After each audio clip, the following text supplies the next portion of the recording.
Finally আমরা আমরা খাওয়া শুরু করলাম, কারণ সে বৃষ্টির দিনে আমরা খুবই মজা এবং আমরা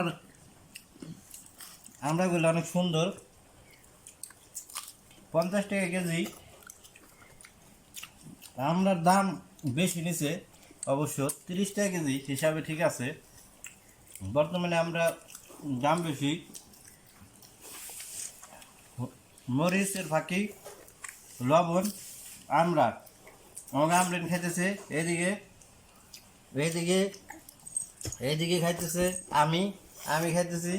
এইদিকে কুলসুম, আর এইদিকে এইগুলি নেহের। এইদিকে আসো। আর ক্যামেরাম্যান ঠিকই আছে। এইদিকে ধরো, আমরাই ধরো, আমরা অনেক ভালো টেস্টি, আমরা খাইতে মজা। এইদিকে ধরো, আচ্ছা আমরা